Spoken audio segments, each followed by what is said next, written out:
Nous levons les yeux vers le ciel nocturne rempli d'innombrables étoiles. Au-dessus des nuages, des satellites orbitent autour de notre Terre, silencieusement et avec diligence. Ils ne sont pas si différents de la Lune, notre satellite naturel, qui est un compagnon constant de la Terre depuis des milliards d'années. Mais ces machines fabriquées par l'homme ont un but précis: nous aider à naviguer dans notre monde, à communiquer et à mieux comprendre notre planète. Ce système complexe, une constellation de satellites fonctionnant ensemble en harmonie, est connu sous le nom de GNSS, ou Système mondial de navigation par satellite. Le GNSS est toujours actif, fonctionnant silencieusement en arrière-plan, garantissant que nous restons connectés et informés. Une constellation de 24 satellites qui tournent à 23 000 km au-dessus de la Terre. Ils sont répartis de manière régulière sur 3 orbites différentes, 8 par orbite. Et il y en a jusqu'à 6 en plus en orbite, des satellites de réserve au cas où l'un des 24 tombait en panne. Ainsi, avec ces 24 satellites, chaque endroit sur Terre est constamment survolé par au moins 4 satellites en même temps. C'est la condition pour pouvoir se localiser. Prenons l'exemple de Lucas, ce randonneur équipé d'un récepteur Galileo dans son téléphone.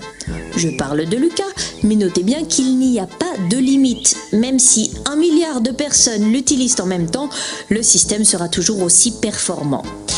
Les satellites Galileo émettent en permanence des signaux qui portent une information importante, leur heure d'émission. Le téléphone de Lucas capte ces signaux, il note l'heure à laquelle il les a reçus et il décode dans ces mêmes signaux l'heure à laquelle ils ont été émis. Le téléphone, c'est donc le temps mis par les signaux pour venir du satellite. Et comme il connaît la vitesse du signal, ce sont des ondes qui se déplacent à la vitesse de la lumière, le téléphone calcule la distance qui le sépare du satellite. Vous savez, c'est grâce à cette bonne vieille formule qui dit que la distance est égale au temps multiplié par la vitesse. À chaque instant, le téléphone de Lucas peut donc calculer sa distance par rapport au satellite qui le survole. Il peut se positionner. C'est ce que l'on appelle la trilatération et que l'on peut faire avec 3 satellites. Alors pourquoi faut-il être visible par un 4e satellite ?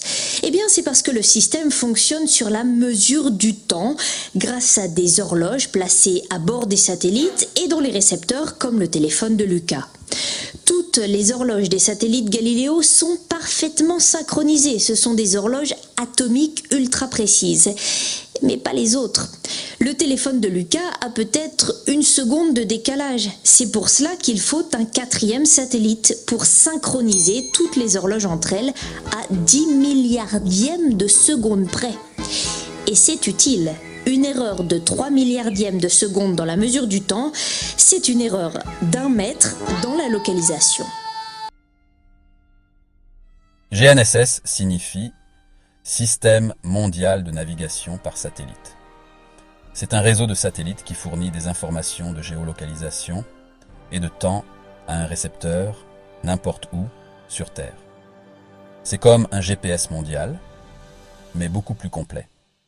Chacun de ces systèmes possède son propre ensemble de satellites en orbite autour de la Terre, formant une constellation.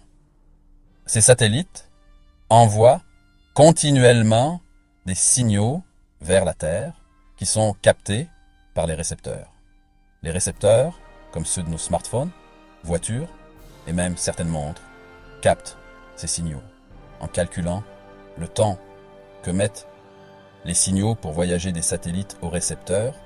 L'appareil peut déterminer avec précision sa position, sa vitesse et même son altitude. L'avenir du GNSS, un effort mondial. Le système mondial de navigation par satellite, ou GNSS, représente l'un des exemples les plus ambitieux et les plus réussis de coopération internationale de l'histoire moderne. Le GNSS témoigne de la collaboration internationale. Des scientifiques et des ingénieurs du monde entier se réunissent, partageant leur expertise et leurs ressources pour maintenir et améliorer cette technologie essentielle. Plusieurs pays contribuent au réseau mondial de satellites, garantissant sa précision et sa résilience. Chaque nation joue un rôle vital, du lancement des satellites au développement de systèmes de contrôle au sol, faisant du GNSS une entreprise véritablement mondiale. À mesure que la technologie progresse, le GNSS deviendra encore plus précis et fiable.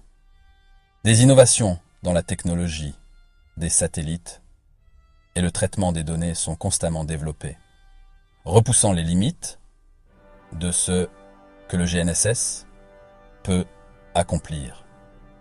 Cette technologie recèle un potentiel immense pour résoudre les défis mondiaux, du changement climatique à la pauvreté.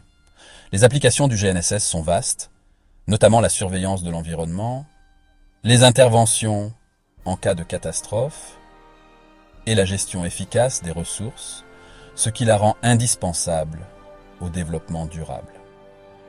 En travaillant ensemble, nous pouvons exploiter la puissance du GNSS pour créer un avenir meilleur pour tous. L'esprit de collaboration qui anime le développement du GNSS est une lueur d'espoir, démontrant que par l'unité et une vision commune, nous pouvons réaliser des progrès remarquables.